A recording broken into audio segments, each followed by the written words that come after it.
جب ہم بیت اللہ کا قصد کرتے ہیں تو پھر اس قصد کے اندر رب نے ہمارے لیے کیا رکھا؟ جس سواری پہ ہم بیٹھ کے بیت اللہ کے لیے آتے ہیں اس میں ہمارے لیے کیا ہے؟ اور پھر طواف کرنے میں ہمارے لیے کیا ہے؟ پھر صفا و مروہ کی سعی کرنے میں ہمارے لیے کیا ہے؟ پھر مقام ابراہیم پہ نوافل پڑھنے میں ہمارے لیے کیا ہے؟ پھر عرفات میں آئیں ہمارے لیے کیا ہے؟ پھر ہم رمی جمار کریں اس میں ہمارے لیے کیا ہے؟ پھر ہم جو ہے وہ ذبح کریں اس کے اندر ہمارے لیے کیا ہے؟ ہم حلق کروائیں اس کے اندر ہمارے لیے کیا ہے؟ اور طواف زیارت کریں اس میں ہمارے لیے کیا ہے؟ جب سرکار نے یہ ساری باتیں بتائی نا، سقفی اور انصاری دونوں اپنی جگہ سے اچھل پڑے اور اس کے کہا آقا اس ذات کی قسم جس نے آپ کو حق کے ساتھ مبعوث کیا ہے، ہم یہی پوچھنے آئے تھے جو آپ بتا رہے ہیں، اس کے علاوہ نہ اور کوئی ہمارے دل میں خیال تھا نہ اور کوئی ہمارے دل میں بات۔ حضور نبی اکرم صلی اللہ علیہ وسلم نے فرمایا اب پہلے سوال تھا میں نے بتایا، اب جواب بھی مجھے سے سنو۔ معلوم ہوا کہ نبی اکرم صلی اللہ علیہ وسلم کو رب الجلال نے ساری باتوں کی خبر دے رکھی۔ اور اگر کوئی بندہ کہے بھائی سرکار کو جبرائیل بتاتے ہر بات ہی، تو ایمان سے کہنا کسی حدیث میں ہے بھائی یہ باتیں سرکار کو جبریل نے بتائی؟ میں سمجھا نہیں سکا، نہ میرا انداز اس طرح کا ہے کہ آپ کی طبیعت پہ کچھ اثر ہو جائے اس بات کا۔ آقا کونین صلی اللہ علیہ وسلم کو اللہ بتاتا ہے ہر شے، لیکن ہر شے میں رب جبریل کا محتاج نہیں، چاہے تو جبریل کے ذریعے بتائے چاہے تو براہ راست محمد عربی کے دل میں بتائے۔ حضور نبی اکرم صلی اللہ علیہ وسلم نے فرمایا سنو، جب تم سواری پہ بیٹھ کے حج بیت اللہ کے لیے چلتے ہو، جس سواری پہ بیٹھتے ہو وہ سواری جو قدم رکھتی ہے اس پر بھی ثواب ہے، جو قدم تمہارے لیے وہ اٹھاتی ہے اس کے اندر بھی ثواب ہے، جو قدم رکھے جو قدم اٹھائے اس کے اندر تمہیں خطاؤں سے معافی ملتی رہتی۔ آقا کونین صلی اللہ علیہ وسلم نے فرمایا یہ جو تم بیت اللہ شریف کے طواف سے فارغ ہو کر مقام ابراہیم پڑھتے ہو، اس کا ثواب میرے رب نے اتنا رکھا ہے کہ جیسے میرے خاندان بنو اسماعیل سے کوئی بندہ غلام بنا لیا جائے، جتنا اس غلام کو آزاد کروانے کا ثواب ہے اتنا رب نے 2 رکعت نماز کا ثواب رکھا ہوا جو مقام ابراہیم پہ ادا کی جاتی۔ فرمایا پھر صفا و مروہ کی سعی کرتے ہو، اس کا ثواب 70 غلاموں کو آزاد کروانے سے بھی زیادہ بہتر ہے۔ آقا کونین صلی اللہ علیہ وسلم نے فرمایا پھر جب تم وہاں سے آ کے مقام عرفات میں بیٹھتے ہو تو رب الجلال تمہارے مقام عرفات میں آنے پر اپنے فرشتوں کو بلا کر ان میں جلوہ فرما ہو کر اپنی شان کے لائق پھر فخر فرماتا ہے، مباحات فرماتا ہے اور فرماتے ہیں فرشتوں سے دیکھو یہ بندے میری خاطر اپنے بال بچے چھوڑائے، اپنا گھر بار چھوڑائے، اپنا شہر چھوڑائے، اپنا گلی محلہ چھوڑائے، اپنے عزیز و اقارب سارے چھوڑ کے دور دراز کا سفر کر کے میری خاطر آئے۔ دیکھو میلے کچیلے، ان کا لباس کیسا ہے، پراگندہ حال ہے، گرد و غبار میٹے ہوئے یہاں پہ۔ پھر رب الجلال براہ راست بندوں سے خطاب کرتا اور کر کے فرماتے ہیں آنے والوں بندوں سن لو، اگر تمہارے گناہ تم سارے میرے بلاوے پہ آئے ہو، میں نے بلایا تم آ گئے، آؤ، اگر تمہارے گناہ ریت کے ذروں سے بھی زیادہ ہوئے تب بھی بخشتا ہوں، اگر تمہارے گناہ بارش کے قطروں سے بھی زیادہ ہوئے پھر بھی بخشتا ہوں، اگر تمہارے گناہ سمندر کی جھاگ کے برابر ہوئے پھر بھی بخشتا ہوں، اور نہ صرف تمہیں بخشتا ہوں، جاؤ تم کو بھی بخشا، جس کی سفارش تمہاری زبان پہ بھی آ گئی اس کو بھی بخشا۔ حضور نبی اکرم صلی اللہ علیہ وسلم فرماتے پھر تم رمی جمار کے لیے آتے ہو، ایک ایک رمی پھینکنے کے اندر تمہارے لیے رب نے اتنا ثواب رکھا، اتنے گناہوں کی معافی رکھی، ہر رمی کے بدلے میں رب تمہارا ایک گناہ معاف کرتا۔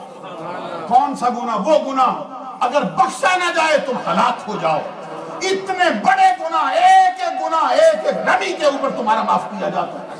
پھر جب تم حلق کرواتے ہو ایک ایک بال کے اندر رب نے تمہارے لیے ذخیرہ رکھا ہے، پھر جب تم قربانی کرتے ہو اس کے لیے اور ایک ایک بال کے بدلے میں رب نے تمہارے لیے جو ہے وہ ذخیرہ نیکیوں کا رکھا ہوا ہے، اور تمہیں بھی بخشا جاتا ہے، تمہارے گناہ بھی بخشے جاتے ہیں۔ پھر جب تم طواف افاضہ کرنے کے لیے آتے ہو، طواف زیارت کرنے کے لیے آتے ہو، ادھر تم سرزمین حرم کے اندر مطاف میں قدم رکھتے ہو، رب ایک فرشتہ بھیجتا ہے جو اپنا ہاتھ تمہاری چھاتی کے اوپر رکھتا ہے اور رکھ کے کہتا ہے آنے والے بندے آ، تو رب کے لیے آیا تھا، رب نے تیری زندگی میں جتنے گناہ تجھ سے آج تک ہوئے سارے کے سارے بخش دیے ہیں، پہلے سارے معافی ہو گئی، اب تو جان اور تیرا خدا جانے، آنے والی زندگی میں تیری نئی کتاب شروع ہو رہی ہے، پیچھے جو کچھ تو نے کیا سارے کا سارا معاف ہو گیا۔ اور حدیث میں نبی اکرم صلی اللہ علیہ وسلم کا فرمان ہے کہ جو حاجی حج کر کے آئے اور حج کو پھر سنبھال کے رکھے، جو ہے نا سنبھال کے رکھنے کا معنی نہیں سمجھتے ہو، یہ بھی معلوم ہو کہ میں نے حج کیا ہے، یہ بھی معلوم ہو کہ رب کا گھر دیکھ کے آیا ہوں پھر لوٹا۔ فرمایا جو شخص حج بیت اللہ کرنے کے بعد حج بیت اللہ کے تقاضے پورے کر کے لوٹا ہو اور اپنے حج کو اس نے سنبھال کے رکھا ہو، آقا کونین صلی اللہ علیہ وسلم فرماتے ہیں قیامت کا دن ہوگا، رب اس حاجی سے فرمائے گا جا تیری خاطر 400 بندے جن پر جہنم واجب ہو گئی ہے تو سفارش کر دے، ہم بس کے جنت میں داخل کر دیں۔ 400 بندہ۔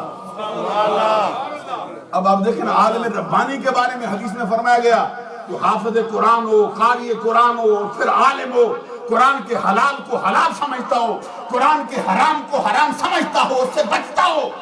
آقا کونین صلی اللہ علیہ وسلم کا فرمان ہے من قرأ القرآن وعمل بها، من قرأ القرآن واظہرہ، جس شخص نے قرآن پڑھا اس کو اپنے دل کی تختی پہ لکھا، اس کو اپنی لوح دماغ پہ لکھا، اور پھر قرآن کے حلال کیے کو حلال جانا، حرام کیے کو حرام جانا، اس کا یہ مرتبہ ہے کہ رب ذوالجلال فادخلہ الجنہ، اس بندے کو جنت میں داخل فرمائے گا، فشفعہ فی عشرۃ من اہل بیت، اور اس کو سفارش کا حق دے گا کہ 10 بندے تیرے خاندان کے جن پر جہنم واجب ہو گئی ہے ان کی سفارش تو کر دے، بس کہ ہم جنت میں داخل کر دیں۔ عالم ربانی کے لیے، حافظ قرآن، قاری قرآن کے لیے، عمل پیرا ہونے والے کے لیے 10 بندے، اور حاجی کے لیے غور تو فرماؤ نا 400 بندوں کی شفاعت کا حق رکھتا ہے۔ حاجی شخص جو حج کر کے آئے 400 بندے جن پر جہنم واجب ہو گئی، جب حق دے گا جا سفارش کرتا جا۔ اسی لیے ہمیں حکم دیا گیا کہ جو حج کرنے والا حج کو جائے اس کی زیارت کو جاؤ، جو حج کر کے واپس لوٹے پھر اس کی زیارت کرنے کے لیے جاؤ۔ اور فرمایا گیا حدیث کے اندر حاجی جس شخص کی سفارش کرے گا وہ بھی بخشا جائے گا، خود اس کو بھی بخش دیا جائے گا۔ اور ایک حدیث میں یہ فرمایا گیا حج کرنے والے بندے کا معاملہ ایسا ہی ہے، اگر پھر سمجھے کہ میں گناہگار ہوں، کہ جس کی مثل یہی ہے جیسے کوئی بندہ جو ہے تالاب کے اندر ڈبکی لگائے، گہرے پانی کے اندر اتر جائے، غوطہ خوری کرے، اتر کے پھر باہر نکلے اور پھر سمجھے کہ میں ابھی گیلا نہیں ہوا، ابھی سوکھا ہوا ہوں۔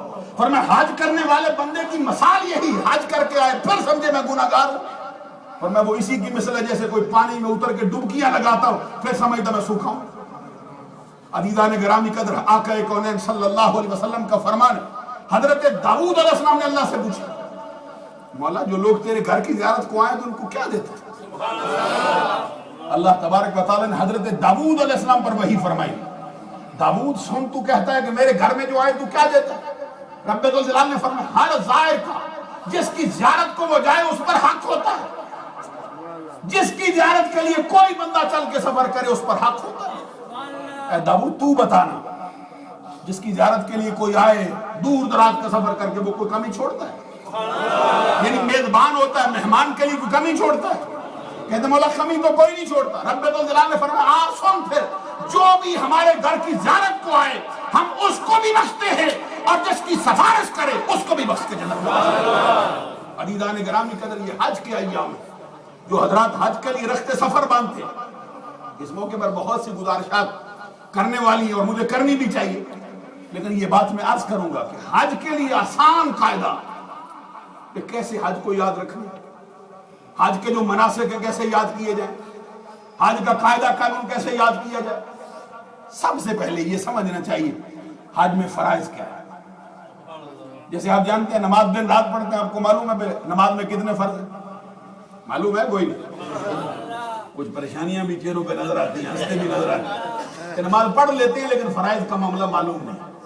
یہ بڑا آسان سا قاعدہ ہے، فرض کرتے ہیں بھائی یہ بتایا جائے حج میں صرف 5 فرض ہے باقی۔ اچھا ان میں سے اگر کوئی رہ گئی تو پھر حج نہیں ہو سکتا، اس کا کوئی تدارک نہیں۔ جیسے آپ دیکھتے ہیں سجدہ صاحب کرتے ہیں تو اگر کوئی بندہ سجدہ ہی چھوڑ دے تو سجدہ صاحب اس کی تلافی کر سکتے ہیں؟ بولیے بھائی سجدہ ہی نہیں کرتا، رکوع چھوڑ جاتا، رکوع ہی نہیں کیا، قرات ہی نہیں کی، پھر بندہ کہتے ہیں 4 میں سجدہ صاحب کر لیتا نماز ہو جائے گی۔ یہ فرض ہے، فرض اگر نہ چھوٹا پھر آپ کا حج ہوگا۔ اچھا فرض کے لیے کیا چیز ہے؟ 5 سے سب سے پہلے نیت یہ نہیں آپ نے عربی زبان سے کی، زبان سے نہ بھی کی ہو تو دل سے. اچھا عربی زبان کے لیے بھی آپ کو بہت مرنے مارنے کی ضرورت نہیں، کیونکہ اللہ عربی زبان کا خود محتاج کوئی نہیں. تو آپ پوچھیں گے بھائی عربی میں پھر کرتے کیوں؟ اس لیے کرتے کہ ہمارے آقا نے کی ہے عربی. ہم ہر معاملے میں سرکار پیارے ہیں، مگر نہ رب الجلال کے ہاں عربی کا، اردو کا، پنجابی کا، انگریزی کا کوئی مسئلہ نہیں، جو زبان بھی بول. اور یہاں تک حدیث میں سرکار کے بارے میں قرآن نے فرمایا اور میں ان کو بھی ہر زبان سکھا کے بھیجا ہے. ہمار صلی اللہ من رسول اللہ بلسان قومی، ہم نے آج تک کوئی رسول ایسا نہیں بھیجا جس قوم کی طرف بھیجا ہو اسے اس کی زبان نہ سکھائی. جس قوم کی طرف سرکار فرماتے ہیں میں کائنات کی ہر شے کی طرف آیا ہوں. اسی لیے سرکار کے سامنے جانور بھی آگے بولنے سمجھ لیتے ہیں کیا کہہ رہے ہیں، اونٹ بڑبڑائے سمجھتے ہیں کیا کہہ رہے ہیں، فاختہ چکر لگائے فرماتے ہیں کیا کہہ رہے ہیں، ہرنی آ کے آپ کی گزارش پیش کرے فرماتے ہیں یہ کہہ رہی ہے. تو اللہ تبارک و تعالیٰ کی بارگاہ میں اس کی محتاجی کوئی نیت. اور میں اس پر کلام کروں گا اگلے جمعۃ المبارک. پھر دوسرا فرض احرام. 2 باتیں ہو گئی، احرام باندھنا. تیسرا فرض وقوف عرفات. یہ 9 ذی الحج کو جو عرفات کی وادی میں اترتے ہیں، یہ آفتاب کے ڈھلنے سے لے کر 10ویں کی صبح تک یہ اس کا ایک فرض ہے، اس کا رکن ہے، اس کو رکن اعظم کہتے ہیں. چوتھا فرض جو ہے وہ طواف زیارت، جو آپ وہاں سے فارغ ہونے کے بعد پھر کرتے ہیں. طواف زیارت کا ہونا جو ہے وہ چاہے 10ویں کو ہو، چاہے 11ویں کو ہو، چاہے 12ویں کو، ان ایام حج کے اندر اس کو ہونا چاہیے. حرم کی سرزمین پر یہ 4 اور 5واں ترتیب قائم رکھا کہ یہ سارے کام ترتیب سے ہو. یہ نہیں ہو سکتا کوئی بندہ جو ہے طواف زیارت پہلے کر جائے وقوف عرفات بعد میں کرے.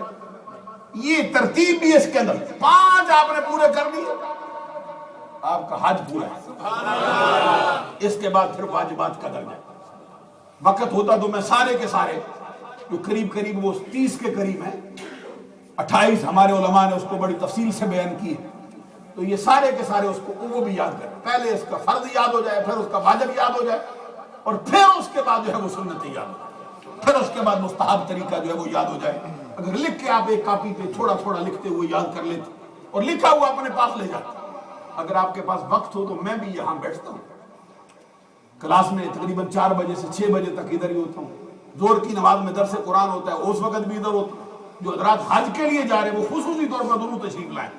تھوڑے تھوڑے ان کو چیزیں بتا دیں گے جو ان کے حافظے کے اندر ہر وقت جو ہے وہ قائم رہیں گے. میں انشاءاللہ اگلے جمعۃ المبارک پر یہاں واجبات کا تذکرہ بھی کروں گا، حج کے فضائل پر بھی کلام ہوگا، اور دیگر حج کی سنتوں پر بھی، مستحبات پر بھی کچھ گزارشات پیش کریں گے.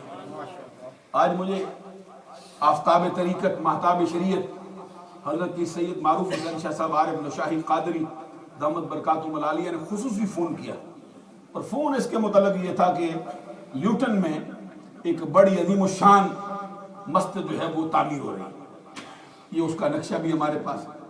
حضرت پیر صاحب نے فرمایا کہ بہت دور سے افراد آئے، کہاں لیوٹن ہے، کہاں آپ کا بریڈ فورڈ ہے، تو ان کے ساتھ مسجد کے معاملے میں تعاون کرنا اور دل کھول کے کرنا.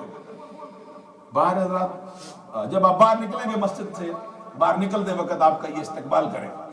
تو تمام حضرات سے گزارش ہے کہ مقدور پر جتنی کسی کے پاس استطاعت ہو وہ اپنا حصہ اس میں ڈالے. کیوں کہ سرکار کا فرمان ہے من بنا للہ مسجدا بنى اللہ لہ بیتا فی الجنہ. جو شخص اللہ کا گھر بناتا ہے، اللہ کا گھر دنیا میں بناتا ہے، اللہ اس کا گھر جنت میں بنا دیتا ہے. تو ہر بندہ تو گھر بنانے سے رہا ہے، تھوڑا تھوڑا حصہ ڈال دے گا، اللہ تبارک و تعالیٰ اس حصے کو بھی قبول فرمائے.